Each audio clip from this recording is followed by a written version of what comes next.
All right, welcome to the real deal on ... And we're continuing this series on reinvention in recovery. In this case, I'd like to introduce a dear friend. His name is Ralph.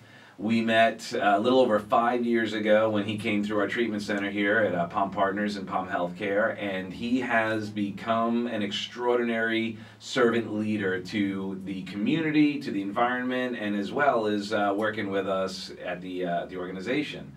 So please introduce yourself, Ralph. Say hello. How you doing? I'm Ralph. Nice to meet everyone out there. There you go. All right.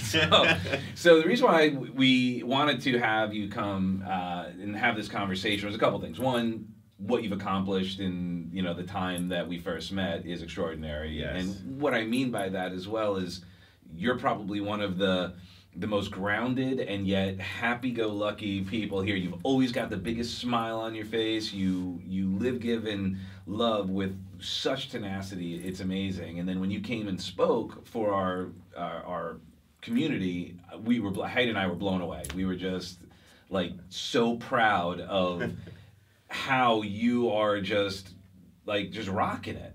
So if you wouldn't mind sharing quickly a little bit of how did we get to meet you? What was going on? And you could even start by sharing your full circle, because that was, I don't know if that was the incident that led to anything. It was the incident that perfect. One of the incidents that led me to treatment. Well, first was my addiction, but just being in this room, seeing how everything is set up with the cameras and the microphones. I remember back in 2010 when I caught a case, and the FBI came in with pictures and audio of me, and it looks just like this. So now, when I say full circle, it means I went from being, how can I put it? I went from being prosecuted with these cameras and microphones to actually sharing my experience, strength, and hope to these same microphones and cameras. What a gift. It is. I'm blessed. And it's all due to my higher power, whom I call God. Mm-hmm. Because I was broken when I came here. I was broken to the point where my sobriety date is May 12th, 2012. But I always start my story with my death date, which is May 11th, 2012. What I mean by that is May 11th was the day I tried to commit suicide. Was a day that I thought that I couldn't go. I didn't like where I was, and I didn't want to go back to where I've been, and I was too scared to move forward because I could never picture living life without drugs and alcohol. So my plan was to end it all. And some say that your best thinking got you and brought you here, but for me it wasn't. For me it was totally divine intervention, because I was successful at everything, and it just so happens that on my suicide attempt I got stopped. My sister came over to my house and stopped the whole thing, and that's when I broke down and told her I needed help, and she gave me the biggest hug and said, "This is what the family's been waiting to hear." And I'm like, what? She was like, "You wasn't fooling nobody." And the whole time, I'm thinking I had everybody fooled. Nobody knew that I was getting high. Wow. How long were you hiding this from them? I thought I was hiding from them for at least almost 20 years, because I got clean late in life.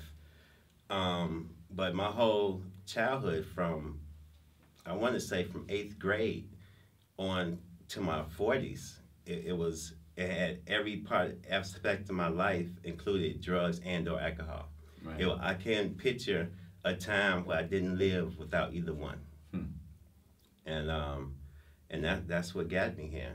Out of curiosity, that intervention, obviously then that was the first time you tried to stop, or had you tried some form of any? Well, I did what everybody else tried to do, the detox on the couch. Oh, yeah. Yeah, how'd that work out? It didn't. It worked out good for a couple hours. Wow. Until boredom came in, until I didn't know what else to do besides use drugs and alcohol. So I had nothing to fill the void when I tried to stop. Mm-hmm.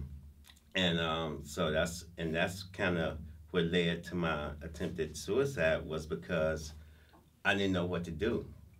And that's when I finally said enough's enough. Wow. So you ended up coming here, first time in treatment. Yes. At a later stage in life. Like, you know, sometimes people go to treatment at a younger age, but did you say you were 40? Yeah. So that's a much different look. What was that like for you to wrap your head around what you were now facing? Well, I took it like this. I can spend my money anywhere and make more money. But what I can't get back is time. Mm. And I've wasted so much time in my life. I finally made my mind up where I need more out of life. I want to make something of my life. And at that point, I didn't care if I was getting clean. Well, I was getting clean with 18-year-olds, 20-year-olds. My main concern was the end result. Right. Yeah, as long as that was the same, it was all I cared about. But the main thing, I was tired. I had enough. You know, what I did, and I think what everyone should do, is I sat at home getting high and say, okay, one day I'm going to stop. One day I'm going to stop. But when I came here to Palm, what Palm did for me was turn my one day it turned one day into day one. Mm. And May 12th, 2012 was day one. May 11th was one day. Ah, yeah, beautiful. Yeah. Wow. Did you make that decision right when you came through the doors? How did you get yourself to give it that meaning? Because, you know, one of the things we talk about is that the meaning we give situations, right? So I didn't. It was my therapist. It was you and Heidi. It was the staff here that got me to that. Okay. To that meaning. I mean, I didn't know May 12th was going to be day one on May 12th. Right. That's what I'm getting at. It's like, how did you get to that realization? Because what you shared was so helpful to people to say, look, if you can make that shift, yeah, the sooner the better. Right. What was it that helped you wrap your head around that philosophy? Because once you owned that, yeah, it then changes how you spend your time. Exactly. It turns it into an investment rather than you just blowing it. Right. I think the first thing was my therapist. Mm-hmm. They believe it was Julie at the time, and her intern was Aida. They're the ones that made me realize that I had more than just a drug and alcohol problem. I had anger issues. I had family issues, and once I discovered that with all the once I came here and I was a blank sheet of paper, I took everything that I knew as being a man, as being black. I took everything I knew and threw it out and started over. So I came to them as a blank sheet of paper, and what they did mainly was, it was kind of like I was like, how can I put it? They just say, Ralph, take this from here and put this back here, move this up, and change this and get rid of this altogether. And it's kind of like they gave me new blocks to build on. Right. And I think it was after that when I had a new foundation to stand on. Right. And once with my therapist, this kind of like they say, you have a toolbox and you have put things in your toolbox. Well, here at Palm, your therapist is the one that gives you the toolbox, and everything else you put into it. But if you don't know exactly, that's why I always say be honest with your therapist while you're here, because they can't help you if you don't tell them what's wrong. So, because and I just want to frame it a little bit differently. In that, turns out you always had that toolbox, and when you're honest, what you really, because people, I think you bring up a great point when that honesty. Correct me if I'm wrong, but maybe there are some people who are fearful that honesty is really to just expose defects, where the truth is it's really to expose how glorious you are, how special you are, how smart you are, how strong you are. And you know, like you gotta, and then you realize, holy crap, I've had the toolbox this whole time and all these tools. No, you're definitely right. Right? So the purpose is, it's not that someone gives you anything other than helps you lift whatever veil that has been like getting in the way of you accessing and seeing that you already had those tools. You're so right. You're so right. All right. Fear I conquered. It was fear. Once you get rid of fear, I mean fear of being away from home. I mean fear of finally standing up, taking responsibility for your own actions, and fear of not being with the in crowd, you know. But most of all, it's fear of change. Yeah. Once you realize you have this fear, then that's when you can go through steps to try to conquer the fear. But I think that was the main thing that helps me stay clean and sober today, is because I know I have fear, but I don't let it control me. You know, I mean, I honor it, I see it, I give my fear its respect, but you're not in control no more. Right. You know? So, perfect example that courage is not the absence of fear at all. No. It's recognizing it and then doing it anyway. Exactly. Just going, all right, thanks for sharing. You know, you understand it's there. We don't have to get into what its purpose is and what it's serving right now. You just, by acknowledging its presence and going, okay, you're there for a reason, and what's more important to me is what's on the other side of that fear. Exactly, and that's when your classes helped me here at Palm, because you showed me what's on the other side of fear and how you can help control fear is with dedication controls fear. You have to be dedicated. You have to be disciplined. Mm-hmm. Discipline is the main thing that controls fear. Like when I was here at Palm, we had name tags, and we were told in the beginning to wear name tags throughout your stay here. And I wore mine every day for the simple fact that I was practicing discipline. And so everything I found out that even from, when I say everything that's here that we go through was a tool to help me stay clean to today. Well, hilarious. You know, we both work here. You know, yes. We got to wear name tags. Like, I didn't even think about that. Exactly. It's just life. It's not like what's the big deal? Like, it's so funny. People get all bent out of shape about stuff like that, and we're like, well, it's preparing us, because now you're not getting all pissed off. Like, hey, Ralph, where's your name tag? Like, hey, it's right here. Like, it's not. It's a non-issue because you're willing to do the discipline. You're willing to have the dedication, the commitment, which had nothing to do with drugs or alcohol. Nothing. It was just life. Right. So with me, drugs and alcohol was my solution. Right. And I think with a lot of people, it's a solution. But what I loved about Palm and what Palm taught me, in other words, it's like I did something, I forget what it was, but I didn't get my phone. And a lot of people, just about 2 or 3 other people didn't get their phone. And everyone's complaining, oh, this place sucks, you can't get your phone, you can't get that. But what helps me stay clean is how you react to when you really want something and can't have it. And I was like, okay, I didn't get my phone, so I started reading and started exercising.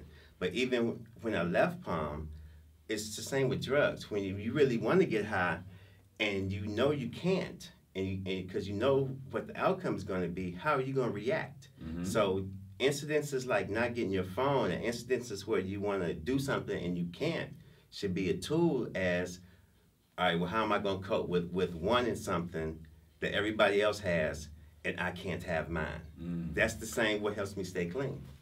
And I will say, it's so interesting that you just don't get it right then. No. It's not like you're not ever getting the phone again. Right. It's just like not right now. Exactly. I had it the next day. Yeah. You know? And what a great, again, life lesson where that's just God's delays are not God's denials. It's just not yet. Not yet. So that taught me something else, a character defect. I love working the steps. Mm-hmm. Was patience. Mm-hmm. It taught me patience. You know, it taught me as being an addict. Addicts, first we're manipulative, and then when manipulation don't work, we're crybabies. You know, we throw temper tantrums if we can't get what we want. But you can't do that in the real world. you have to have, you know. Can I let you in a little secret? Yeah. It's not just people who struggle with addiction that do that. I guess you're right. So it's interesting where, you know, however you want to call it, character defect, that's just not an effective strategy. No, not at all. Not at all. But see, but this is what it's effective, it's just not sustainable. But this is what was good is as I look back, I was introduced to that here. So I guess in other words, it's kind of like Palm Healthcare, Palm Partners, and the staff here to help me is my game book, it's my playbook.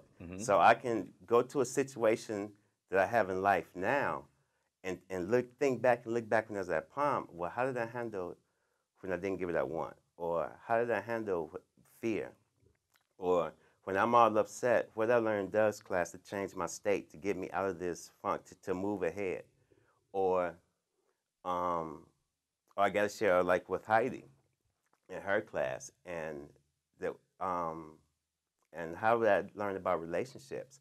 Because life still showed up. I mean, you know. And now you're awake for it. Yes, yes, and I welcome it. Yeah. And I welcome it because I'm no longer, I can only consider myself, I'm no longer a victim in this life. And some people, and it's more than just a pink cloud. A pink cloud is when you don't want to be, and I don't know, but all I know is I have the tools to fight it. Right. You know, I have my armor on, in a sense. I have my shield, my helmet, my sword, so I can defend myself from things that's going to affect my sobriety. Right. Yeah. So how do you say you work the program? Yes. So that's obviously a strategy that works for you. What happens though? Like, well, what is your strategy now? Like, how many meetings do you do? Do you meet with your sponsor? Like, what is your current sort of format of using the program to support your recovery and transformation? Currently now is I pray to my higher power before my feet hit the ground. I pray every morning. Every morning I start my day with that. I start my day after I pray, get up, walk to the bathroom, look myself in the mirror and say, today's going to be a good day. Once again, going back to your classes with the motivational videos we used to listen to, you know, I learned how to be my own self-help coach. You know, I learned how to motivate myself. I learned how to tell myself, okay, today's going to be a good day, Ralph. Let's go get it. And then I start my day. Church on Sundays is me going to church and me connecting with my higher power, whom I call God, is my number one resource. Great. Is because I know with him I can do anything, without him I can do nothing. And then I listen to what God tells me, and let him pray that he brings the right people in my life. Another thing that really helps me is going to meetings. Like I shared before, my recovery is I birthed recovery. This is a baby. I mean, don't get me wrong. You all brought me through the labor. You know, everyone said, you know, when I'm saying I birthed it, which means you're pregnant for 9 months, but the birthing period is the end. I mean, when you really got to hold on and push it out. And I'm glad that everyone was here to help me go through that. But I cherish my recovery now, just like a baby. You have to. What else helps me stay clean today is helping out. It's my 12th step, helping out the addict, helping out anybody I can. Always willing to do the next right thing is so important. Absolutely. That's what you're doing here. Yes. I mean, this is a huge opportunity to help other people just by being here. Just your presence alone is such a huge gift. Yeah, because it don't just stop. I mean, I'm an addict, but not a functioning addict. I've been, like I said, with 5 years clean now. I know it's there. I mean, like with fear, you don't lose it. But you're in control of it. Right. And that's key for it.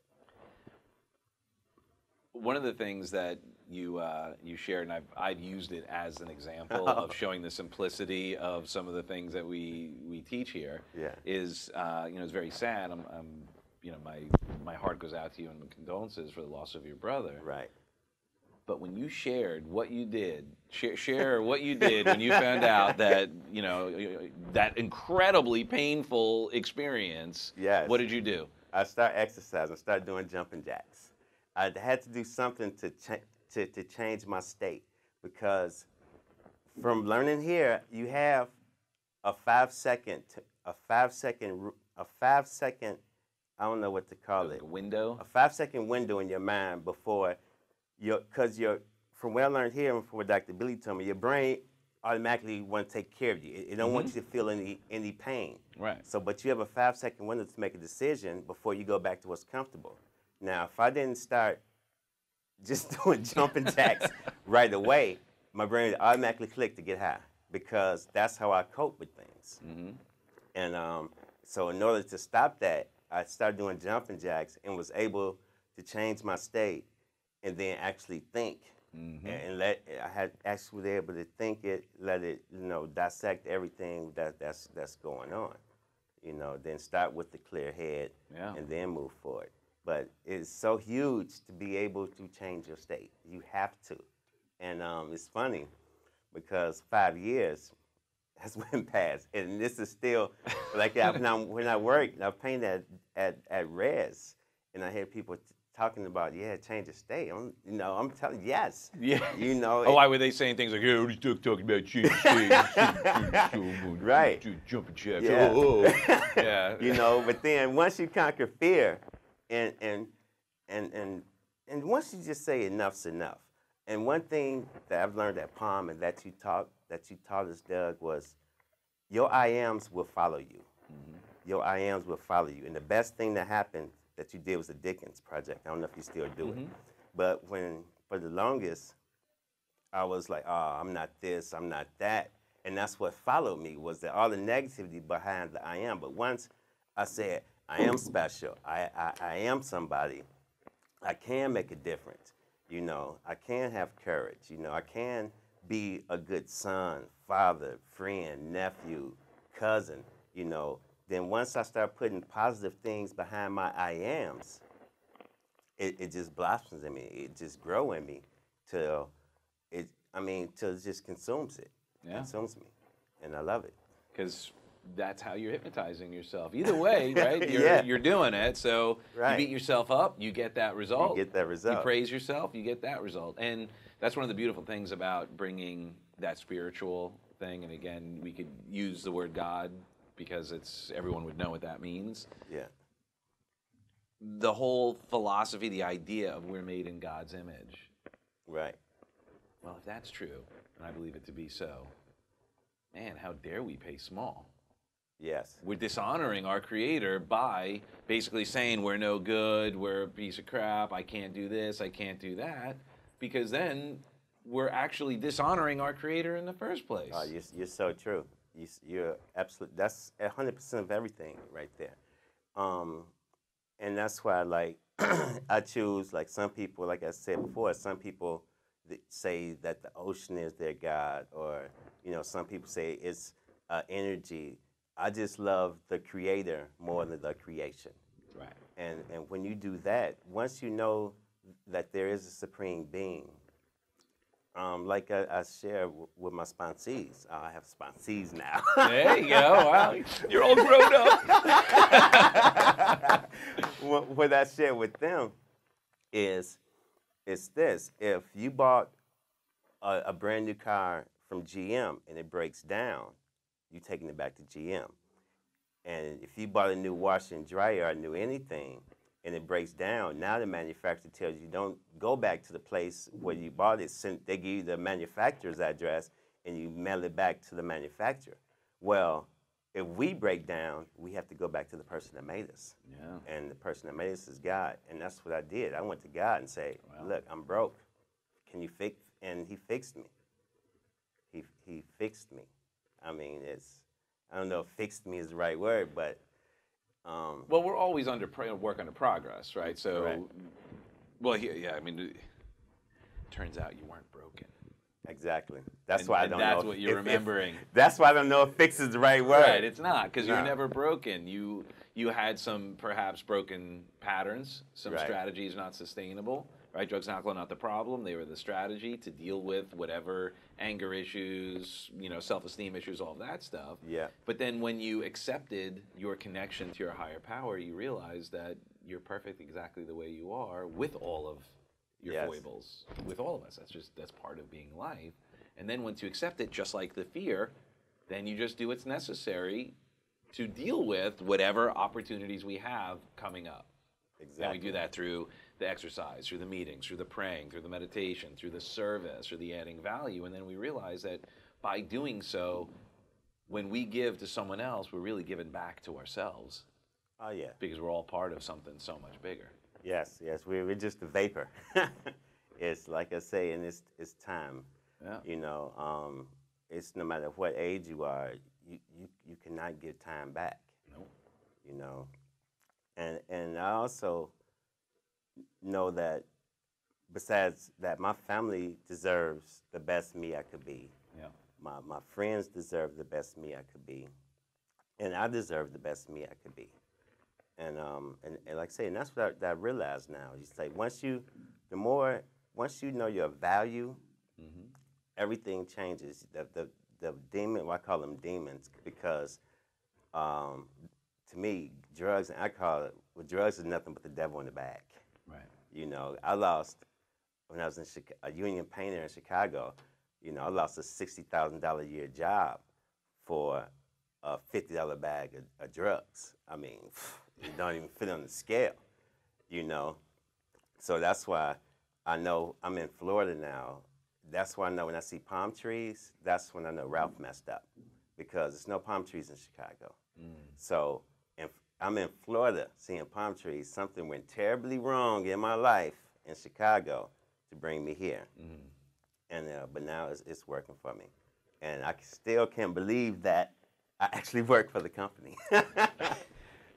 It's amazing. I mean, we're unbelievably blessed to have you here, because you show up like this every day, and you're touching and moving and inspiring all the clients here. You're showing what's possible by being what's possible. Yes. And just lighting the way is the biggest gift you could give, because it doesn't require effort. No. You're just being you. You're celebrating every moment. You have to. When, like say, the May 11th, I thought my life was over. I wanted to end it. Turns out that life is over. It is. I didn't realize that I was in a cocoon. I picture cocoon being dark, cold. I was in the cocoon. Yeah. But I flourished. I came out of it, and it's like, wow. Okay, I can do this. I can have this. I can write a check with my name on it and nobody else's. Have functioning bank accounts. That's beautiful. Yeah, and I cherish it. I hold it dearly. It's every little moment, everything. I'm so humble with in my past, when I was how can I put it? When I was in the Department of the States. Okay, I take advantage, opening doors, taking my garbage out to my apartment that's in my name. It's things that we take for granted. Yeah. That waking up in the morning, not wondering what lie I told yesterday, who I lied to, how am I going to get high, not wondering those things, but waking up now, who can I help today? God, I'm praying, God, put in my life, show me who you want me to help. I went from being a drug addict, alcoholic, liar, thief, gangbanger, to being an inspiration, a motivation for people. Because I think now that's what I want to do, is inspire, motivate, and encourage. And that's what my purpose is. And that's what I found here, is a purpose. Yeah. And I think this is my purpose. Wow, what a great sort of way to button up that full circle, because in the past you were living without purpose. Exactly. And now you have purpose. I have purpose. And look how bright you shine, and how much you help other people just by showing, because you're leading by example with purpose. I want everybody to feel this. I mean, everybody can, you know, just because you stop using drugs and alcohol, your life doesn't end. I have more fun now than I did while I was using it. I enjoy nature now. I mean, like I think I shared before, when I was in drugs and alcohol, I hated birds, sunlight. You hated them? Hated, I mean, because, you know, I'm trying to get high on the birds chirping, messing up my concentration. you know, I didn't want to see the sun. Then I knew a whole nother day as went past. Used to laugh at people going to work in the morning, like, look at them, got to go to work. We just sitting back. I'm just sitting back relaxing, not knowing life was passing me by. Wow. Life was passing me by. But now I experience joy, peace. But the main thing that Palm Partners put in my life, now I have character, I have integrity, and integrity is huge. Once I was clean for like 2 or 3 years and started working, saved some money, I mailed it back. I know I owed my sisters, I know I owed them some money. So I saved up $1,000. You know, mailed them a check for $1,000, just sent it home. Didn't hear nothing back, Probably about a week later, I got a letter in the mail from them. It was my check for $1,000. They said, we don't want your money, we just want to make sure you understand. And, and that's what people gotta realize though, when you leave the program, if you go back home, the miracle isn't gonna happen right away. So you can't be gone 30, 60 days, go back home and think everyone's gonna look at you different. No, they're happy that you're clean. But then you got to start working on your character. Then you got to start building your integrity back. Right. Then you got to start building trust back. You got to start raising the baby. Exactly, exactly. You know, like I say, you got to cherish this recovery. Yeah. And it's just like a baby. Don't let nobody touch it. Don't let nobody abuse it. Don't let, you don't want nothing bad to happen to it. And I just hold it dear. And it hurts. Because, like, did everything said. I waited a year before I got into a relationship. And then I got into a relationship, me and a young lady, everything was going good. We both had, like, 2 or 3 years clean time. And she thought she could drink. So I tried to deal with it for about a month. And then I had to end the relationship. I had to move out. And it hurt. But what I learned here from Heidi in her relationship class was before you enter any relationship, set a boundary. And my boundary was, if you relapse, I have to leave because I don't want my baby around that. Right. And so me and my baby, my recovery, we had to leave. And it hurt, don't get me wrong. It was painful, but it was my boundary. Yeah. And I had to stick to it. And like I say, I mean, everything is going good. Like some friends say, why didn't you just wait it out? Or you come up with different opinions. Because I couldn't be in a relationship with the person not knowing when opportunity is going to be bad judgment. Right. And once that happens, it's full blown, know. And like I say, yeah, and it hurts, but. I say that's and I'm sure it would hurt a lot more if you ended up losing your baby. Yes. Anybody who has a baby, no, exactly. I think like it's funny that being a man, I associate recovery with having a baby, but I have a daughter, and I see just from seeing women and how much they cherish, how much they cherish their kids and nurture it. I mean, that bond, that's just a strong bond. And that's what I want to have with my recovery. It's clearly what you do have. Yes. I mean, that's a big sacrifice to do that, because I'm sure you were enjoying the relationship and it was bringing you fulfillment and happiness and love and so forth. So the fact that you did that just shows how much integrity you do have and how much discipline. Yes, indeed. You have to have discipline. You have to have integrity. Like I say, that's what I'm trying to build. And the good thing about that is when you have those characteristics in you, people see it. Yeah. And that's why I'm so far in my recovery, well, in my life now, because people see the integrity, see the good in me, that they want to help me go to the next level, that they want to take me to the next step.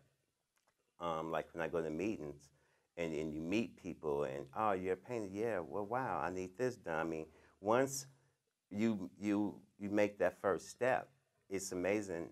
It's like God says, he opens doors no man can close, and he closed doors no man can open. And when he opens a door, it's a beautiful thing. You know, I don't have to knock. I don't even have to open it myself. I just walk through. Yeah, you just doing your thing, just being you, just being present, and the doors just gracefully open for you. Exactly. If it's hard, it's not meant for me. Right. Not at all. So. Wow. So, in closing, then, what final words or advice would you have for someone who has struggled? Maybe they've been through some challenges and they're not quite finding their way to getting to the place that you're in. Stop listening to the voice in your head that's telling you you're not worth it. Stop listening to the voice in your head that's telling you you don't need it. Stop listening to the voices that tell you that you're no good or you'll never be nothing. Stop listening to that. Take one step. It's kind of like golf. The first hole is 300-400 yards away. But after that first hole, they get closer and closer and closer. So that first step may be difficult, it may be hard, but once you make that first step, things start to get easier. They get easier. What a great example, and even in golf, you might not hit it straight. Right. You might end up in another fairway. Yeah. Right, but that doesn't mean you're not further away from the hole. You just might be coming at it from a different place. Right. But if you don't take that next step, you're never going to get closer. Oh, and I didn't know I liked golf until I got clean. So after 5 years, I'm just now getting to know me and know what I like. Wow. I'm just, reintroducing myself to me. And I guess what I'm saying is a second chance. This second chance is my best first try. Wow, there you go. Yeah, that's it. Boom. You could just take your mic. Just drop it. Oh, that is beautiful. Well, thank you, Ralph, so much for coming. We love you so much. We're so blessed to have you here. I'm glad to be here. Supporting the organization. I have this big smile on my face, I feel. You always do. I mean, that's sweet. Love seeing you every morning. It's going to be, hey, Ralph, what's going on? Yeah. You're just such a joy to be around, and we are blessed and honored to have you here today. So thank you so much. If you enjoyed this conversation, please share it. Please help other people. Help Ralph make a bigger difference in people's lives. And hopefully you got the idea of the reinvention that you've been through and the consistent reinventions that you do. Because the reinvention happens every time you make a decision. Every time. You get to reinvent that moment. So we love you for who you are and who you aren't. God bless.